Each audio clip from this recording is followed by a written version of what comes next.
Okay, so I just made you the host. We're going to get started. And as people come in, we'll just keep admitting them. So thank you. Ah, love the Boston shirt. Way to represent. Love it, love it. That's great. I need a shirt like that. I like the color. It's like very UMass color. I tried to pick something sort of benign. So, if you don't happen to be a specific Boston fan, but it's a local Boston brand called Sully's. Nice. It's a great shirt. I love it. Excellent. Well, welcome everybody to today's HSMAI Boston Zoom virtual event. We're here to talk about and understand the state of the industry and how it's never been more critical to really understand more than ever what's going on in our current interesting climate. I'd like to welcome Jennifer Hill, CRME of Kalibri Labs, as she shares data, insights, and best practices for planning for your year ahead. So Jennifer will share in-depth data insights for Boston, along with ideas and best practices on navigating the new normal with your team, especially if it's smaller than before. So the presentation will cover facts, figures, and insight on the market in transition and recovery. Jennifer Hill is the VP of Client Solutions for Kalibri Labs and co-author of the Hotelier's Playbook, Planning for the Recovery. So, and it's the summer 2020 issue of Hospitality Upgrade. I will let you know that this session will be recorded. I think it's being recorded right now. Let me just grab this here. And we like this to be as interactive as possible, and Jennifer will make some stopping points around the presentation to, allow some questions and insight. But first and foremost, she's going to tell us a little bit how this data is a little bit different from maybe what you've seen in previous presentations that have been provided to the market. And just for everyone to highlight, I am Lindsay Wenger, the president of HSMAI Boston, and we'll go over some housekeeping items at the very end. Please know that you will absolutely get a recording link of this meeting in our follow-up email, but please write this down. If you would like an actual copy of the presentation, we are going to put Jennifer's email in the follow-up post-meeting event email, and she can email you a copy of the party favor that we like to call it from today. So without further ado, I'd like to have Jennifer take it over from here, and we'll go from there. Thank you. Awesome, Lindsay. Thank you so much for that great introduction, and thank you for welcoming me, at least virtually, to Boston. It is a city that I love to visit. There are a couple of little nuggets from my past trips to the Boston/Cambridge areas in the presentation, along with a lot of data. So Lindsay did a great job introducing me, but I also want to give you a couple of other little factoids. Just one, if you're not familiar with Kalibri Labs or we don't know each other, just kind of give you some HSMAI street cred. Definitely an organization I believe in. I've been involved with pretty significantly over the past 6 years. I am a revenue manager by trade, so I like to call myself a certified revenue nerd, but I do think about hospitality and our business holistically. I grew up, so to speak, in operations, but also quite literally, I have worked in hotels and hospitality since I was 14. Actually, it was sort of a family business for us, so it was prior to that, but I put 14 because that is the legal age of being able to work in Pennsylvania. And I can't say enough good things about what HSMAI has been doing during this time. So one of the things that I recently did was I completed the first session of the HSMAI Data Analytics Essentials course. I really highly recommend that if it's something that interests you or you'd like to learn more about. This isn't a sponsored ad, but something that I just wrapped up last week and was really impressed with the way they handled that. And the other thing I want to share with you, just to keep it interesting, is just a little bit of, what's brought me success in my career and things that I like to encourage people to do. And one of them is get outside your comfort zone. So one of the best things that I've ever done, both professionally and personally, is to study improv. One of the things that finally pushed me over the edge for that was just literally stopping by at the right time to Improv Asylum the last time I was in Boston. And it led me to take some classes at our local improv club in DC. And that has been super meaningful for me as part of my career growth. So just kind of a little plug there. Again, not sponsored, but something that I think is interesting. So I'm going to let you focus on the data. So I'm going to turn my camera off for now. As Lindsay said, I'm more than happy to answer questions throughout. Please feel free to use the chat feature. I did mute everyone just so, we're kind of a large group, which is great, but want to make sure we cut down on background noise. So please feel free to unmute yourself if you'd like to ask a question and prefer to do that via voice rather than chat. So to really kick it off, I want to share with you things we know. One, you already know this, right? Your chapter leadership team is really awesome. It's been great to plan this event with them, and I want to be sure that I recognize some of the things they've brought to me as important to understand about the market, about the chapter. And so I'm going to try to avoid some language that is frustrating personally, but may also be for you too. So we know that COVID-19 has had a dramatic impact on our daily lives, both our industry, personally, as we are navigating this new normal, from just trying to run out and get some milk to having the kids at home for school to traveling. And its disruption to our industry and to the world is 100% quote unquote unprecedented. We know. So I'm going to avoid or try to avoid saying COVID-19 and unprecedented for the rest of our conversation, knowing that that is the big sort of elephant in the room right now. Things we don't know, and this will apply to the data that I present as well as our projections. We do not know what the length of the resulting economic slowdown will be, and unfortunately, I don't have any better information about when a vaccine will be widely available and in use, even though that is often a common factor in the projections for recovery, not only for our industry, but for every industry. Things that you may not know is that Kalibri Labs is a next generation benchmarking platform for our industry to evaluate and predict revenue performance. We do this through data science, of course, powered by big data. Our proprietary database has over 35,000 hotels. It represents 100 brands, over 3 million rooms in the US.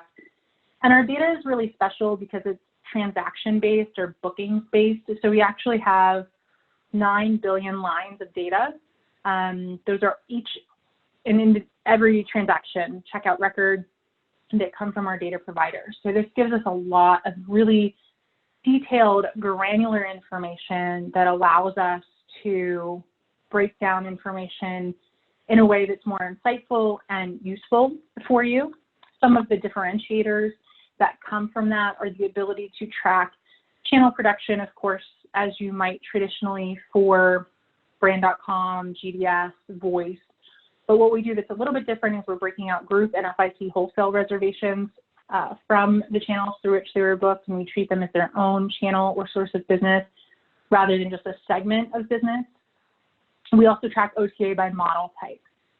This is the same level of granularity that we treat rate category with. So we're tracking 18 different rate categories rather than relying just on super segments like transient, group, contract, or grouping things together into generic revenue buckets or groupings. While length of stay is not a major differentiator in terms of dimension of data, it's one that we've been specifically focused on over the past 6 months because it was a really important data point. So it is something that we really bring to the forefront in a lot of our conversations. We also have loyalty contribution information, which is of course helpful to understand how successful those loyalty programs are and driving business to your hotels if you are a member of a loyalty program. We also track acquisition costs. So this is the #1 differentiator and the way in which our data is different than maybe any other benchmarking tool you've used or data that's been presented during these meetings in the past. So this is data we collect directly from our data providers, who are the hotel companies themselves, and it allows us to understand the full path of what the guest is paying to stay in our hotels. We do this through tracking 4 different revenue types.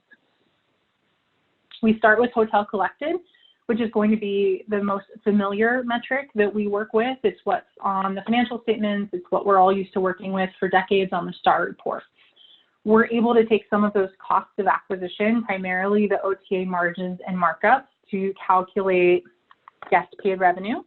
which is as straightforward as it sounds. This is what the guest is paying to stay in your hotel, whether it is directly to a hotel or through a third party.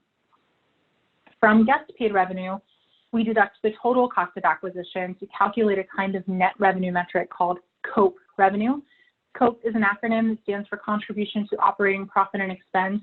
It is our hallmark metric. It really can be thought of as what we're keeping of what the guest is paying and what we're sending along to the bottom line to help cover operational costs. Profit contribution is another way that we talk about this particular data point. This is really important because as we transition to recovery, we're going to be thinking a lot more about profitability, especially at the beginning of that recovery. And we want to make sure that as we build back, we're making decisions that are positively impactful to our overall business mix and a more profitable business mix. And then lastly, the fourth type of revenue that we track is less creatively named. We called it net revenue. This is on a top line rooms revenue basis, and it is calculated after we deduct the sales and marketing expense. So this is just sort of an important foundation of knowledge for you as we talk about the rest of the data in our presentation, and I help you understand sort of how that's being used in industry. To understand what this means at a large scale, so we use 2019 now really as our baseline for recovery, but also sort of as our last quote unquote normal year.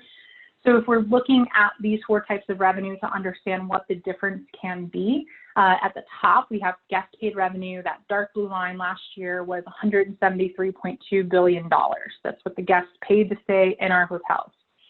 What the hotels collected of that and what would have been reported is 169.3. So almost a $4 billion difference. That's $4 billion that the guests paid that was not reported on our financial statements, on the STAR report. It was kept at the third party level.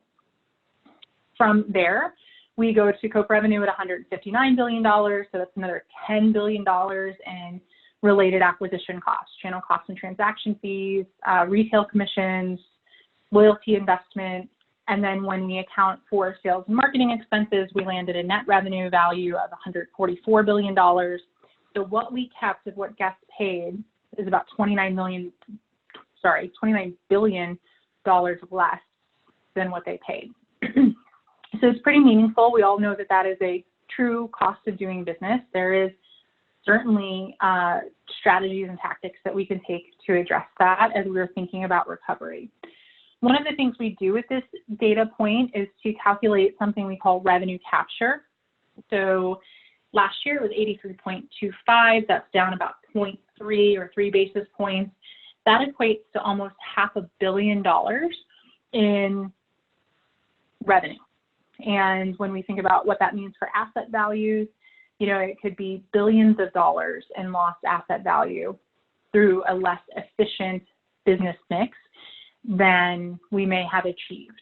So as we're thinking about recovery and we're building our business mix back, sometimes from scratch, unfortunately, this is important information to be thinking about because over the past 5 years, we have learned historically that we're growing in RevPAR. So on the left, we see hotel collected RevPAR.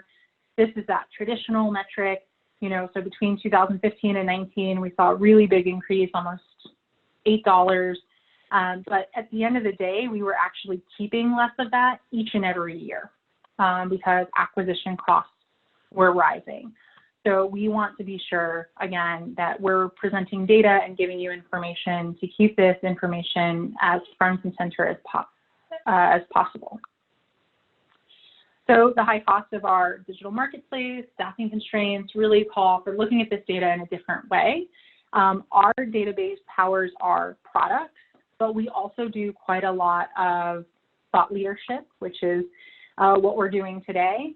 And we do this all, you know, as service to the industry. So we're providing this information for you so that we can ensure that you understand what's happening in the US, but also in your specific market there in Boston. As a quick comparison to data you may have seen in the past versus the data that we'll be looking at today, from a revenue type perspective, we have a one-to-one hotel collected revenue value, just as STAR does. Of course, we also are tracking occupancy, ADR, and RevPAR, but each of those are calculated at each one of our revenue types. We also are looking at this by 8 channels and 15 major rate categories. Length of stay, we're calculating something we call COPE percentage, and we're looking at this for markets that are triple almost what we're used to seeing from other data presentations. One of the important notes I wanted to be sure we covered today, just in case you or your teams happen to be CBRE customers, we now are the exclusive data provider for the CBRE forecast, and it is important to note the green bullet points are new to the data set that is powering CBRE now that we are the exclusive data provider. So we're looking at reservations, length of stay, channel segments, additional markets, over 400 additional submarkets. And the most important thing, if you have seen these reports this quarter, is that there are now 3 price tiers. So it used to be just upper and lower. It is now upper, mid, and lower. The upper tier is going to be luxury and upper upscale. Mid is going to be upscale and upper mid-scale. Lower is mid-scale and economy. So I know that's a lot of words coming at you fast, but just know that if you use this forecast, it's now more granular, so that will help you work through some of the questions you may have had. And for the rest of the presentation, I'm going to talk about what's been happening in 2020. Some of that is going to be a projection of our future performance to round out this year, but also going into 2021, 2022, and beyond.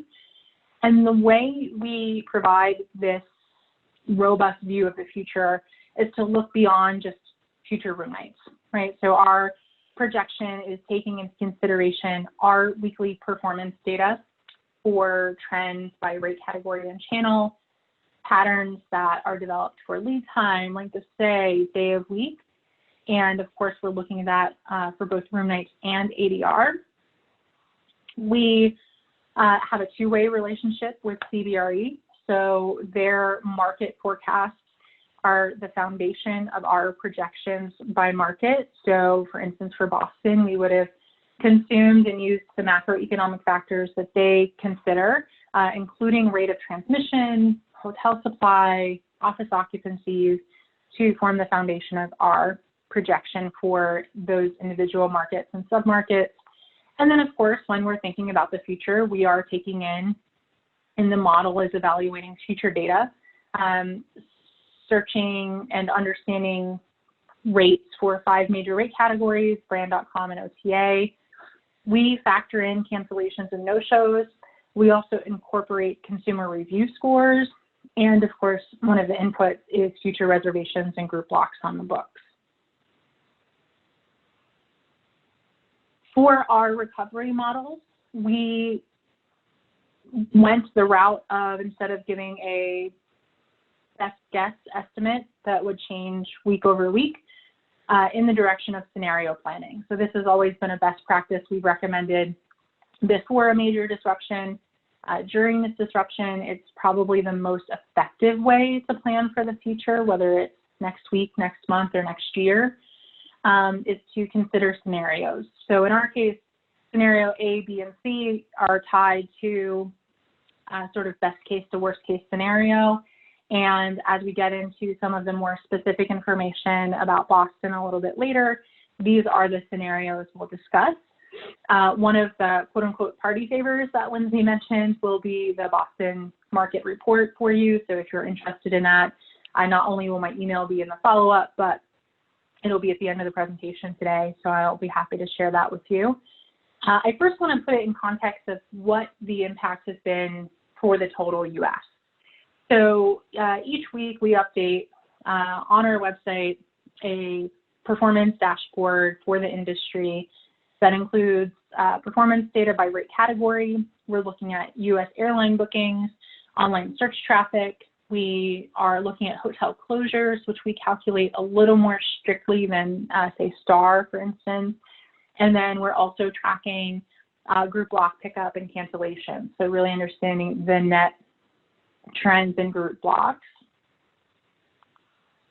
The RevPAR year-over-year percent decline is represented on this heat map. So sort of we see Hawaii kind of in the deepest color maroon, essentially. A couple of states still hanging in at the lighter shades, closer to 40% down year-over-year. This is through mid-month.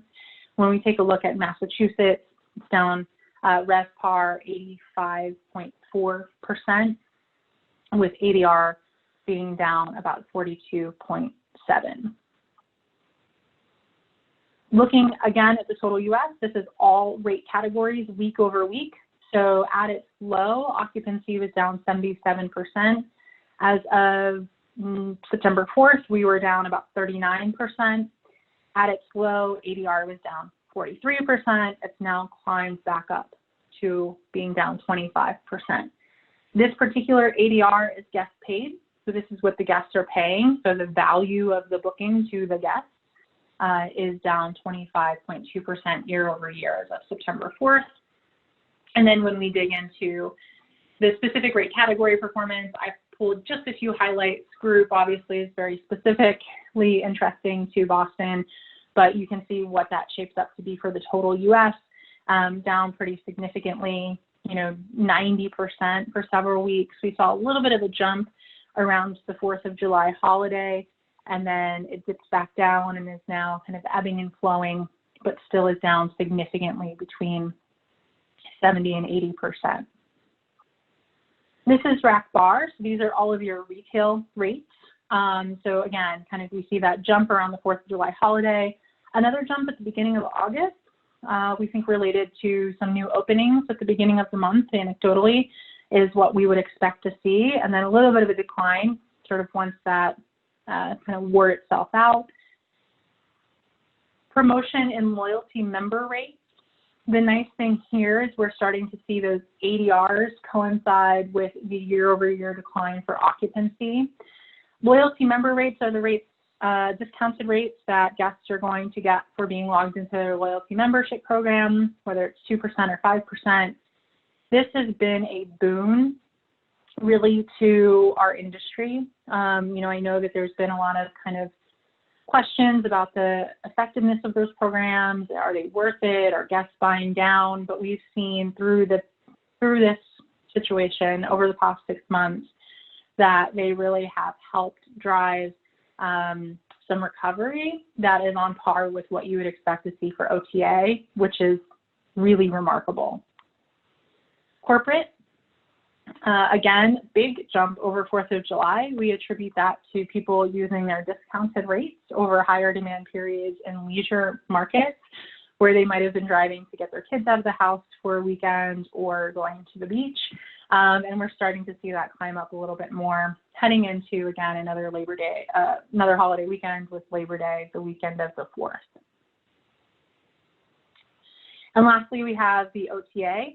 So I don't have them side by side, but if we go back just quickly to the loyalty member rate, you see kind of a bigger ramp up, a nice climb for these rates into the beginning of July. And now we're seeing them hovering, around 12% down year over year in terms of occupancy, that far right dark blue line. And when we look at OTA, this includes net merchant, retail, and opaque. We have seen a climb back up, but we're hovering now around 30% down year over year. So of course, that's going to be driven by, some buy down or alternative bookings for corporate business or maybe group business historically, but it's not climbing back as fast as we would have expected given, sort of our reliance on that type of business and past turndowns. All right, so now we're going to dive into the impacts in Boston. Before I jump in specifically to your market, which I know we're all eager to see, I'll just pause for a second and see if anyone wants to unmute and ask a question or drop a question in the chat box.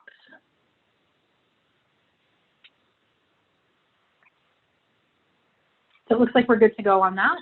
Please feel free. I welcome those questions. As we dive into Boston, I'm going to start with airline tickets.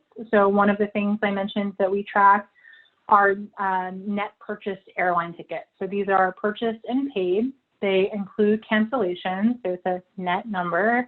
And I'm looking for, or we're looking in partnership with Forward Keys for those bookings who are coming into the market and visiting, right? So typically it's a round trip ticket. For Boston, week over week, saw a precipitous decline in March and now has been sort of hovering in the 90s, a little bit in the 80s, and now starting to climb back up. This is how that compares to the top 5 airline markets in the US. So Atlanta is that dark red line, New York coming in below it. Those are the airports in New York City. So JFK and LaGuardia. Chicago kind of on the same path that Boston has been. Dallas has been outperforming a lot of folks across the country. And then we see LA with a slightly more jagged recovery, but starting to tick up faster than pretty much any other market right now. I think that, you know, as we head into mid-September, we're in mid-September and are thinking about Q4, Boston's performance here will start to climb back up closer, hopefully, to being flat to last year. One of the things that I learned, and we'll make sure you all know, is that, you know, Logan was the first U.S. and North American airport to achieve their airport health accreditation, which is really remarkable. Obviously, this is going to go a long way in making people feel safe coming into your city and departing from your city. So you might see people driving to utilize the airport and would need an overnight stay prior to that. But this is, I think, one of the things that you can point to in terms of potential recovery, you know, that might drive your decision to focus on kind of a mid-case scenario, maybe scenario B.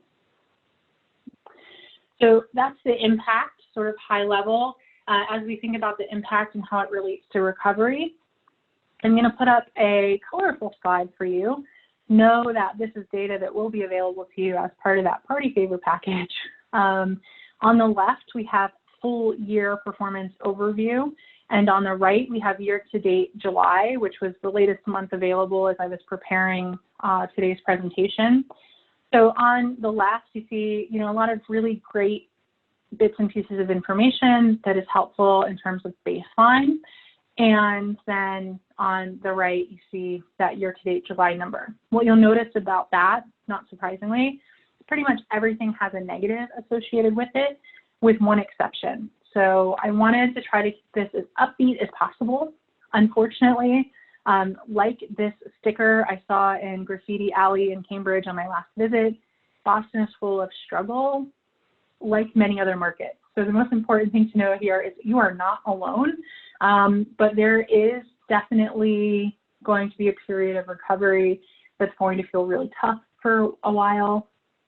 One of the pieces of good news that I did find, and I think is really important, is that you guys are doing a great job. Everybody likes to hear that, but it is totally true. We calculate something called COPE percentage. It's calculated by dividing COPE revenue by guest paid revenue. So this is, if we take a look at the top, that 91.82%, essentially for every $100 that a guest is paying to stay in a hotel in Boston in 2019, Boston hotels are keeping $91.82. That is flat year over year. So you remember a few minutes ago, I shared that every year we've been declining and what we're keeping of what the guest has paid. We now, in 2019, at least for the Boston market, you are flat. So you were able to maintain those acquisition costs at prior year performance. And year to date through July, you were up. So up about 0.5%, a little more than that, so $92.33. This is important because it means that as the bottom fell out, no one really panicked. I think, you know, you might have experienced seeing pockets of that happen. You may have felt it yourself, but you didn't go crazy and drop a bunch of rate. You didn't go crazy and offer a bunch of extra commission. to try to drive demand that didn't exist. You were very smart and sophisticated about your strategies, meaning that you are, at the end of the day, are keeping more of what the guests are paying. So it's a smaller demand pool, but you're keeping more of it. And you really have to applaud yourself for that. It's not a way we typically think about performance, but we want to be sure that you're celebrating it. Okay, so now we get into the facts, which are a little more sobering. So full year 2019, you see the results there. Our occupancy, guests paid, ADR, loyalty contribution. That loyalty percentage last year, 2019, was tied almost with DC for the top market. Nearly 6 out of every 10 guests last year in Boston had a loyalty membership number attached to their reservation. And you had an extraordinarily high lead time, almost 30 days. On the right, you have the year-to-date July information. So, of course, we see big declines. Booking costs, that decline is in green because ultimately it's positive that it's costing you less to bring in your bookings, but we know that's because it's a lower volume. Lead time also is shrinking, but it's still pretty strong at 19. So while it may feel like things change overnight and you need to change and adjust your strategies, it is still a fairly lengthy lead time. I'm going to pause for just a question, for a second for a question. How much of the calculation is affected by the reduction in hotel services and amenities, i.e. no housekeeping or room service? Not at all. So the calculation is related only to acquisition costs. It's not tied at this point in the calculation to anything to do with operations. So this is just, anecdotally, I would say, representative of having guests book more directly to the hotel, whether that's calling in, it's through the website, they might have questions about cleanliness procedures. So this is just strict acquisition cost related. Great. Okay, so thinking about recovery a little bit further out than 2020, we have this scenario planning tool. It's called Market Impact Recovery and Analysis. It's part of the favors. On the left here, we see all hotels. The scenarios for Boston range from down 74.8% in best case scenario to 81.7% worst case scenario for the full year 2020. This again is guest paid revenue, so the value of our stays to our guests. This is versus 2019. And then when you look at this by tier, so not everyone is going to fall into a one-size-fits-all scenario A, B, or C. So we have the data by tier. So looking at the lower tier, impact varies by hotel tier, ranging, for instance, 2 years out for full year 2022, from 27.6% down in those lower tier hotels to 32.6% in upper tier hotels. So that's scenario A, right? So best case scenario, 32.6% down versus 2019 in our luxury and upper upscale properties, down to 27.6% in our lower tier hotels, which is kind of a misnomer. They're mid-scale and economy, which are all really great hotels too. That's just the way they get segmented by price. So, that's looking a little bit further out, right? Kind of on track with the general consensus, I think, right now in industry and in market, that recovery is going to begin in earnest around 2023. So we're a data company. I am a data nerd. I know that this is a lot of information that may not be answering a ton of questions for you, but I want to be sure that we focus on the fact that there are sort of these choose your own adventure scenarios. There are A, B, C, best case to worst case. And then as you think about this data, as you think about applying it to your general knowledge of the market, or you're thinking about your specific hotel budget, or taking this data back, you can align each scenario with what you see happening in your hotel and in your specific kind of micro market of the greater Boston market. The recovery is going to vary by segmentation, by hotel type, it's going to be really critical to remember that and to not get tied up in what your neighbor is doing, what your sister property across the city is doing, and just focus on what's happening right now in your hotel. Where does that align most closely in the projection? And then that'll kind of give you a path forward to be thinking about. Okay.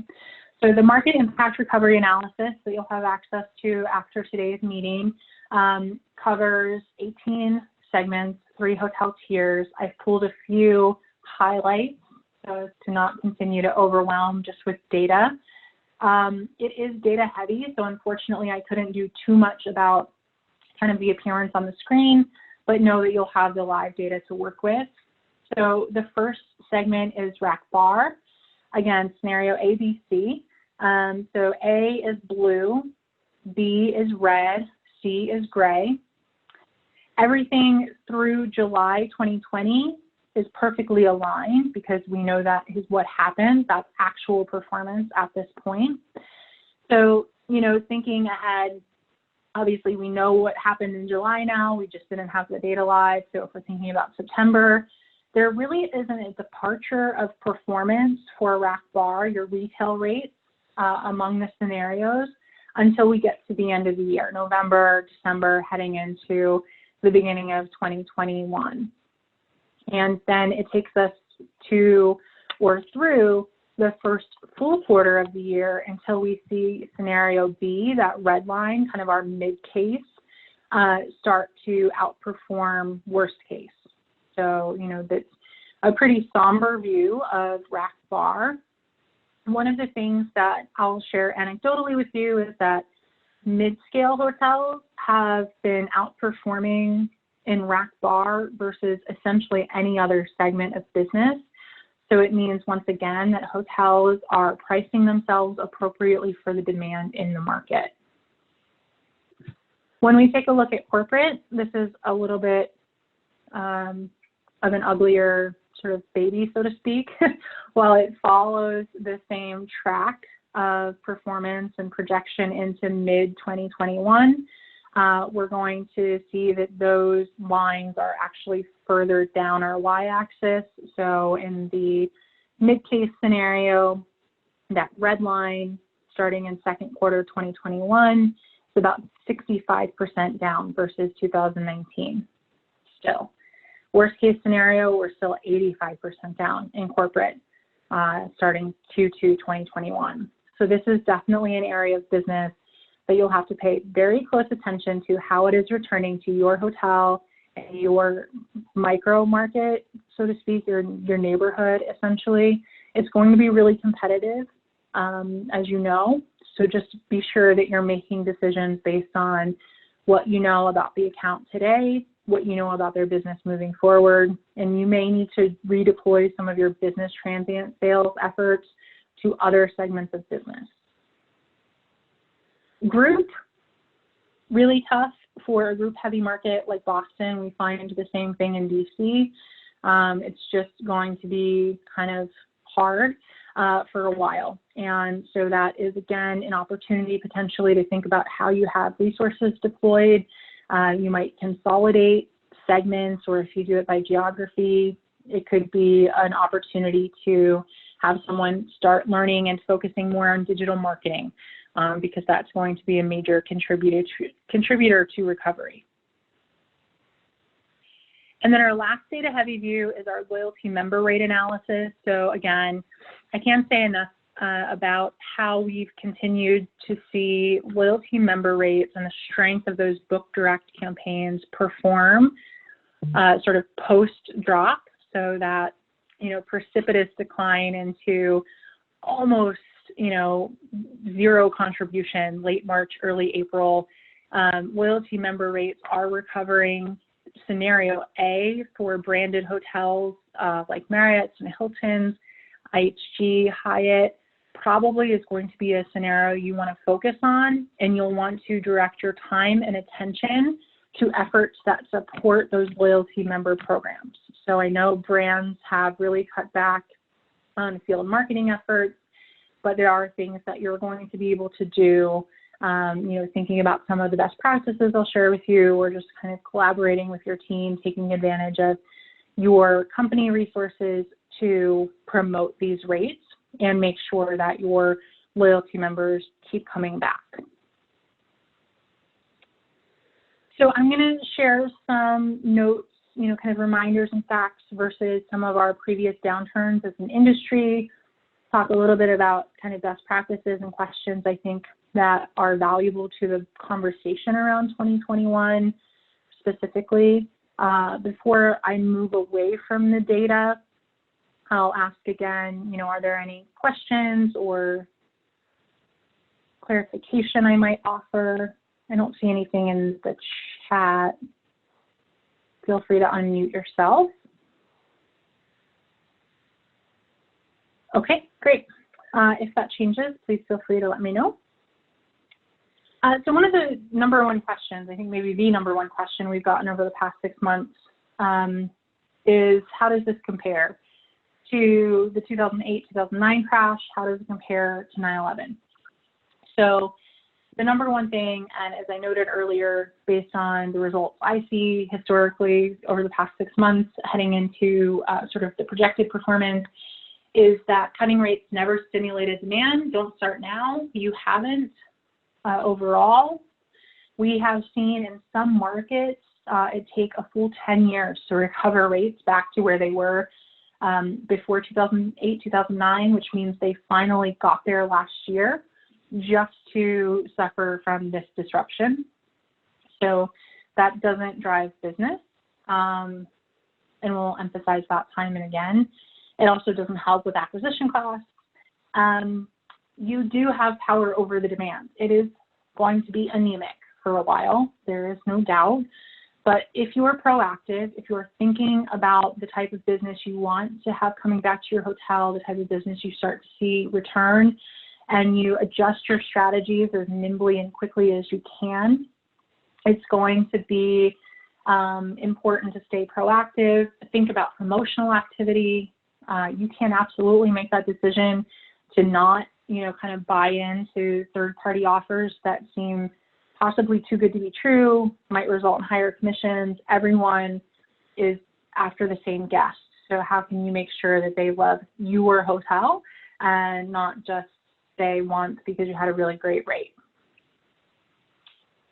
Direct business contributes more than 2 times to profit and cash flow, right? So not only are we looking to occupy rooms so we can make sure housekeepers have hours, we also need to help make debt service payments. We also need to make sure that our for-profit businesses remain profitable. So it can't just be about heads and beds. I know that this seems like pretty much common sense, but here's data to support it. Direct business contributes more than 2 times to profit. The net ADR advantage can be between $10 and $12 per room night. That's across the U.S. It can be much higher for an individual hotel or for a market.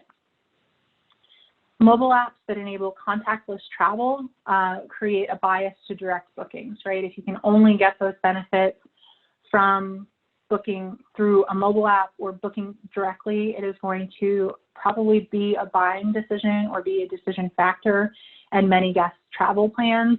As comfortable as I feel in hotels, which is just as comfortable in any hotel pretty much as I am at home because I've spent so much of my life in them, that would be a deciding factor for me.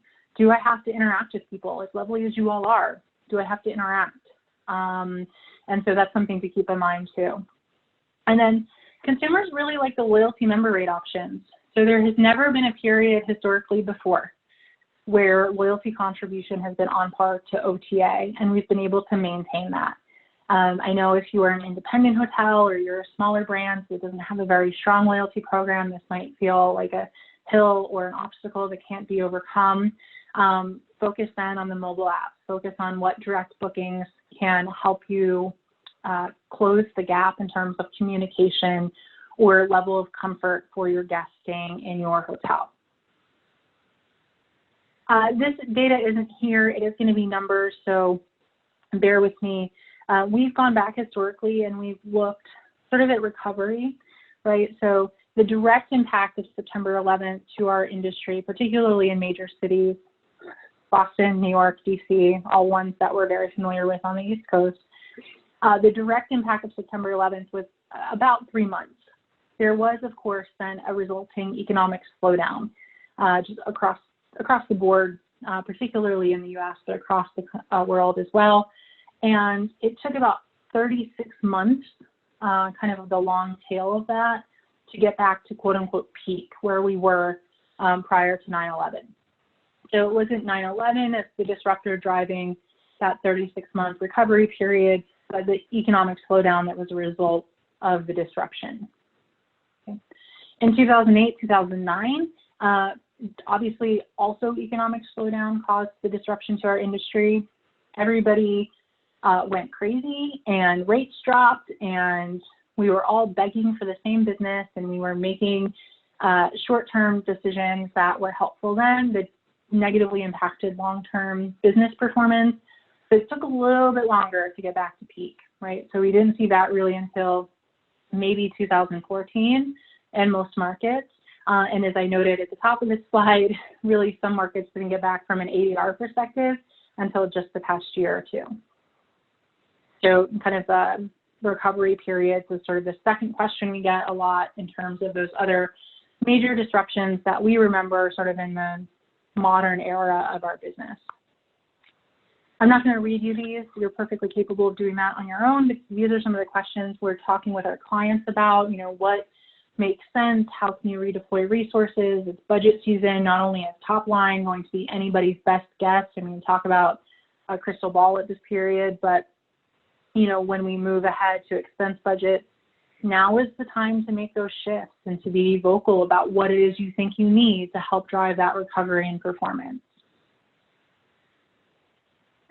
Plan optimally, right? Know rate category and channel volume in your market now and in the future. Use the data that's available to you through your brand systems.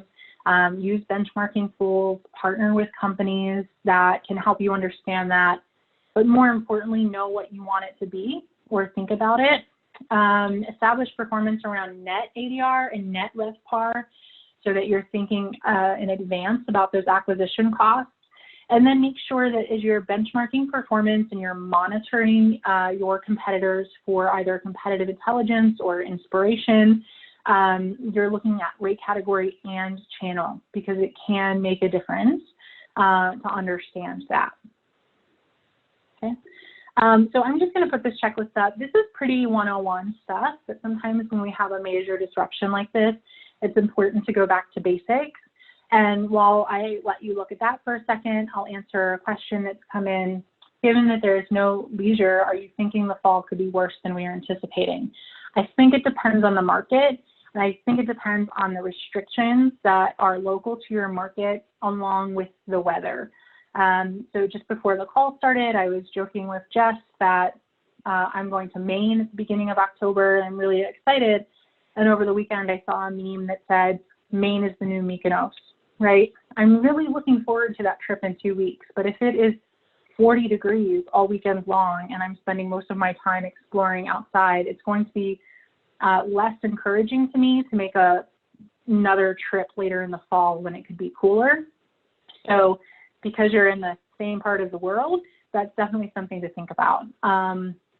You know, worst case scenario for leisure business like AAA packages, advanced purchase do look kind of low going into Q4. At this point in time, I think we've all sort of trained ourselves to expect the absolute worst of the worst. So it may not be as bad as we're thinking or worse than we're thinking because we're already thinking pretty catastrophically about it. So I know that's not a super specific answer from an empirical standpoint, but I think really important, you know, to consider those factors that we typically wouldn't need to consider, you know, unless it's a major snowstorm that would disrupt travel into and out of the city. We don't typically think about weather a lot. The last thing I'll leave you with is it's going to be okay. It's going to be a tough ride for sure. But it also is going to be okay. We're a resilient industry. We're resilient as people, as humans. We see it in our kids as they get back to school, however they're going to school, and just keep the data, you know, sort of at the forefront, make decisions based on data and not feeling or emotion, And if you want access to our data, again, this industry health dashboard is total US, but can give you kind of an idea of how that recovery is happening across the US. You can compare it to yourself. It is something you can sign up for updates, and you can do that online at that link. You can email us at Tell Me More. My email address is jennifer@kalibrylabs.com. Please use that if you're reaching out for a deck. And speaking of being cold in Boston, this was taken on New Year's Eve, 2016. It was absolutely freezing all day, but I stayed out until it became the new year. So thank you again for having me, letting me again join your city and visit your city virtually today. I'll stop and see if you have any questions or feedback.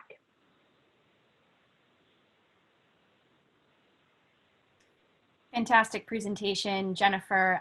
Yeah, does anybody have any questions? Feel free to put them in the chat box, or you can unmute yourself and ask them.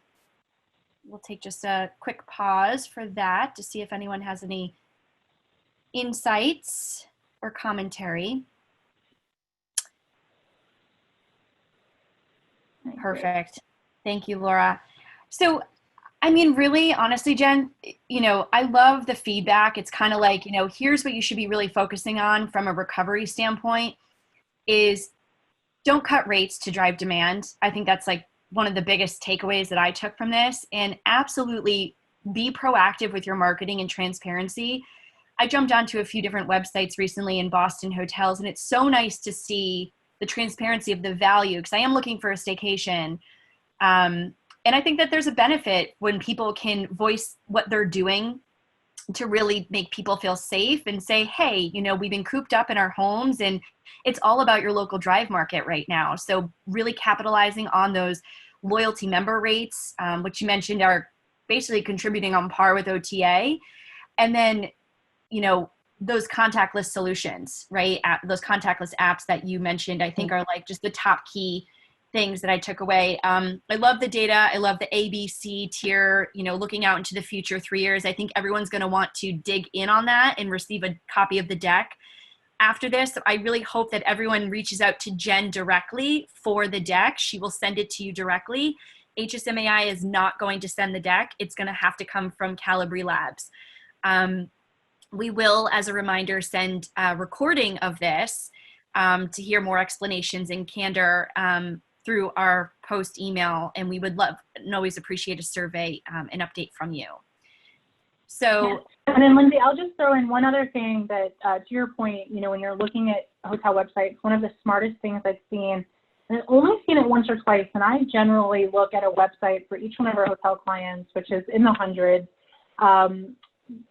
The image that Google My Business uses. So if you have access to your Google My Business account, your hotel's profile on Google, you can update that with a really simple like overlay. I mean, you could probably do it on your phone. It doesn't have to be fancy. Like big red bold letters, like currently open, or you know, cleanliness procedures in place, or just something that visually lets guests know you want their business and here's how you're going to tell them what's happening. You know, that's something, again, that if you have access to that Google My Business listing for your hotel, it's pretty easy to update, and it's free, right? You might spend 15 minutes figuring out how to do it, updating the image, and it can be something that really sets you apart. They don't even have to click into your hotel website to see that. If they Google Boston hotels or South Boston hotels, hotels near, you know, whatever, is going to be important. excellent. Thank you so much. Sure. Keep a lookout. It's certainly, if you're not a member of HSMAI, there are some promos that we have right now for joining HSMAI. But certainly if you're on our emailing list, feel free to keep in touch for October, November, and December events. December, we like to virtually be social together. We cannot wait for our first in-person event. So hopefully that will come sooner than later. Wish everybody a wonderful afternoon and safe rest of your week. And we'll talk to you soon. Thank you. Thanks, Jennifer.